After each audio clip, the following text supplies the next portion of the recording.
Season 27 is almost over, but here's my take on the most accurate Legends tier list to help you pick the best Legends for you and your squad while grinding Apex. Let's start off with F tier, aka the garbage characters, the legends you should never pick unless you enjoy torturing yourself. First up is Vantage. Vantage has only been buffed since her release, but no matter how much they give to her sniper damage or mark when she tags enemies, she is just not a good legend. Essentially, her entire kit is built around off-angling and getting openers with her sniper, but anytime you use her ultimate, it shows your position to the entire lobby. And if you even think about using her tactical, you might as well just drop a battery to begin with, because you'll be healing shortly after. Next, we have Bloodhound. Bloodhound used to be one of the best legends in the game, and he was so popular since his kit was extremely simple and noob friendly. But because he was so strong for such a long time and his pick rate was so high, unfortunately, he was hit with tons of nerfs to allow people to not feel obligated to have to play Bloodhound. And since his nerfs, Apex Legends developers have power capped almost every other legend above the Hound, and that's why he is in F tier. Now let's hop over to the D tier, aka trash to play in ranked in pubs, but very strong in pro lobbies with tons of teams live. First in this tier is Rampart. Rampart wasn't ever very strong prior to her most recent update that gave her a few buffs and allowed her to be enjoyable to play in more scenarios. Unfortunately though, Apex in pubs and ranked are too fast paced and teams don't stay alive long enough to allow Rampart to show her full value. If you're lucky enough to play in lobbies with 15 teams going into round 3, then Rampart's abilities will truly shine. But that just doesn't happen in Apex public matches, and that's why she's earned a spot in D tier. And lastly, in this tier that's really only good in competitive Apex Legends matches, I have Crypto. Crypto is the legend that when you play him, it feels like you're not playing Apex Legends, but rather a drone flight simulator, and majority of the time, players don't enjoy Crypto's kit, especially when they have the option to play more fun and immersive legends. Crypto just recently got buffed to where he is invisible anytime he enters drone without it being a perk anymore. He gets in and out of drone quicker than he ever has, and he has a purple perk that recharges his ult when scanning enemies with his drone. Crypto is insane when played at a high level because there really isn't a counter to his kit other than just breaking his drone. But the reason I have him in D tier is because when you play Crypto, you won't actually be playing Apex. You'll be out of every fight, relaying info and hiding. Next, we have Catalyst. Similar to Rampart in the sense that the higher the tier of lobby that she's in, the more she gets to showcase her abilities, and the more effective she is in swaying the outcomes of your games in your favor. But again, unfortunately, Apex Legends, for 99% of the games people will play in pubs and ranked, players will never see Catalyst's full potential because of the way lobbies die out early and there isn't enough teams in the end game to showcase what Cat's really made of. And that's why Catalyst has earned a spot in the D tier. Next up, we have the C tier, and I'm calling this the mid legends. These are the legends that aren't necessarily bad, and it's not a complete throw to play them, but there are better and more fun options. First up in the mid legend tier, we have Watson. Watson is similar to the previous group of legends where she almost made the cut to be put in the trash unless in competitive tier, but she is simpler than Cat and Crypto and also gets value in any lobby if you play to her strengths, which is slamming an ult down to block enemy utility and slow pushes in ranked, or also stop people from abusing zipline movements in pubs with her fences. And I know a lot of people just love playing Watson because she's adorable and has the bonus of a small hitbox. The reason I have her in the mid tier of legends is just because she is playable by anyone and you can see the value,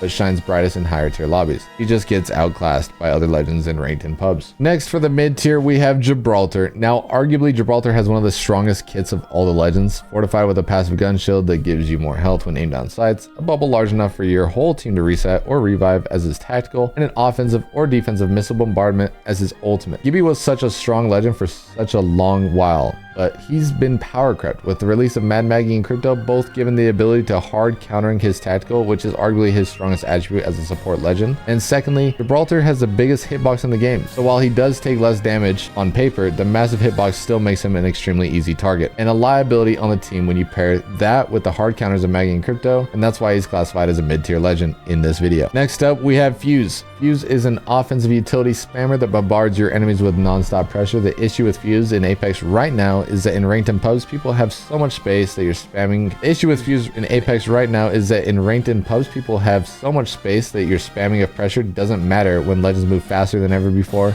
more legends counter his clusters than ever before, and people have more space than ever before because lobbies die out incredibly quick. Fuse could have gone in the trash on less comp tier, but I would say in the most recent ALGS, Fuse didn't really get any value out of any of the games at the tournament. But right now, he's the definition of mid, and that's why he's in this tier. Now we have Ballistic. Ballistic dominated last year's EWC because he was extremely overtuned with 4 whistlers that could do 50 damage each and overheated enemies faster than they do now. An ult on a 90-second cooldown that lasted as long as your team was knocking people, and a team-wide speed boost boost, infinite ammo, and faster weapon handling. He was the ultimate fight legend. Now, you may be asking how is he in the mid tier after all of that? And the reason he's in mid tier now is because he got a massive nerf, of course, to now only having one whistler that doesn't overheat as fast or do as much damage. His ult is only for himself and doesn't supply teammates with more than infinite ammo, and his cooldowns are longer with lower uptimes, so essentially he dominated so extremely that they had to put him into the ground to let other legends shine, and that's how he made it into mid tier. The last legend on the mid tier right now is Horizon. If I would have made this tier list 2 weeks ago, I would have had Horizon in the top 5 legends currently, but they did a hot patch to nerf the buff they had just given her. If you don't know what I'm talking about, a few weeks ago Horizon had a buff to her perk system that allowed her to glide out of her gravity lift, and it was extremely silent,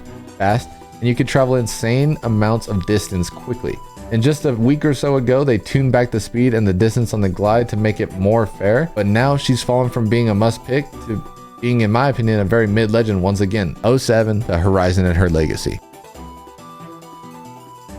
I'm going to start off this tier with the one and only Mirage. I really wanted to put Mirage in the mid tier, and honestly he probably is, but the only reason I have him in the B tier is because outside of the top tier lobbies, Pred and Comp, Pred and Pro, Mirage does a great job at confusing and getting resets off against lower tier players. I think for majority of Apex Legends players, the ones that are Diamond and below can agree that Mirage is annoying to play against and can single-handedly change fights in his team's favor. Now, he isn't great, but I'll admit he's good at what he does. Going a little quicker now, the next good sometimes but not great all the time legend is Loba. Loba is an insane solo queue legend. Loba is an insane solo queue legend in my opinion, probably top 3 for solo, but for how Apex is designed, Loba just doesn't offer enough in securing wins. He's really good at running or off angling and also getting loot, but when it comes down to winning games, there's a lot better legends, and that's why I have her in the B tier. Next up, we have Pathfinder. Pathfinder simply has good rotational tools, but has a big hitbox and long cooldowns. He also just doesn't help you win the end games or kill people. He's strong for moving his whole team around and sometimes capitalizing on damage, but in a lot of scenarios, Pathfinder will be a liability on your team rather than an asset, and that's why I also have him in B tier. Coming up next is Ashe. Ashe, similar to Ballistic, had her moment with being extremely overtuned with the double dash, greedy snare, double TP, assault passive, and skirmisher passive perk. She simply was so good, but again, had to be nerfed by the devs to not force people to feel like she is a must pick or you're trolling. Currently, Ashe is just outperformed by other rotate or fragging legends, and unfortunately, she is a full commit legend every time you use her ultimate abilities, since it's only a one-way portal, with a long cooldown, which is not a consistent way to play the game, and that's why I have her in B tier. Now, we have Conduit, one of my favorite legends to play. I think Conduit is really good in pubs and ranked because it keeps your team healthy in fights, and she can help reset quickly for third parties. I wish she was S tier, but unfortunately that's not the case. Conduit is a great legend for people that are willing to play behind her two teammates and are okay supporting them while in team engagements. The reason Conduit is in the good sometimes but not great always is that she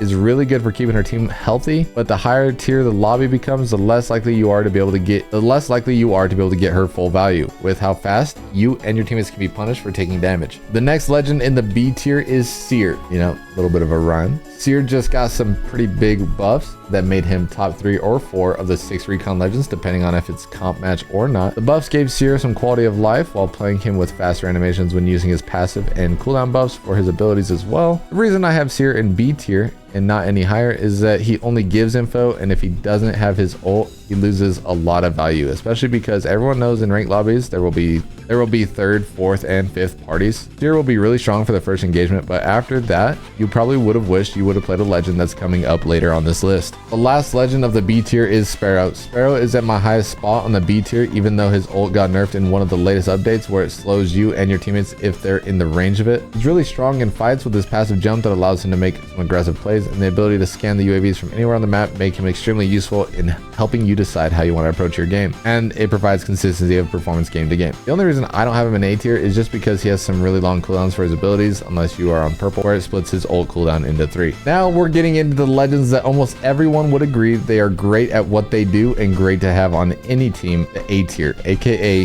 the greats. In the A tier, starting us off is Newcastle. At any level in the game, if the person playing Newcastle understands how to stay alive and support support his teammates, that player can single-handedly win games. Newcastle also just got some insane buffs to his kit, where he has the faster moving revive and also the fast swift shield as his base kit, which indirectly gives him 2 more abilities through the perk system. Castle is dominant in every level of play. In aggressive lobbies or defensive lobbies, he does it all. The only reason he's not an S tier legend is because he isn't super enjoyable to play compared to other legends. But if in the right hands, he is absolutely an asset to the team. Next up in A tier, we have Revenant. Revenant isn't great in pro lobbies at all, but in ranked and pubs, this legend dominates because he allows the player to move freely and quickly, has an overshield to guarantee fight wins, and just fits perfectly into how the aggressive meta of ranked and pub lobbies play out. There's not much more to say about Revenant. He's just a great legend in his current form. Now we have Lifeline. I have Lifeline in the A tier because everyone loves having a Lifeline on their team. She is a simple legend that almost anyone can play, whether you're a brand new player or a longtime pro. This legend will allow you to impact your team's outcome positively no matter what. Lifeline is great for keeping your team alive, winning fights, and resetting to fend off third parties. The only downside to Lifeline is that she doesn't have an escape, so positioning is really important, and her ult has a long cooldown. So using it in the right moments as you near end games is something you'll have to learn if you're a new player. Okay, now on to Wraith. Wraith makes the A tier because she has an amazing legend design. She has low cooldowns for abilities that allow her to make plays, a small hitbox, and she's extremely versatile. She can play slow and methodical from a position and zone, or make aggressive TPs to take space and look for openers. The great part about Wraith is that she isn't a full commit legend every time you make the play. She is a legend that is very hard to throw your game on if you play around your abilities. Definitely a legend worth having on your team. Next up, we have Bangalore. Bang is also an extremely versatile legend with a great legend design. She allows for some great playmaking. There's not really any bad things to say about Bangalore other than her ult has a long cooldown and her smokes remove aim assist, but that's biased because I'm a controller player. Overall, Bangalore is always a great asset to a team. Nothing negative comes from playing or playing with a Bangalore. The next legend in A tier is Caustic, aka the Gas Daddy.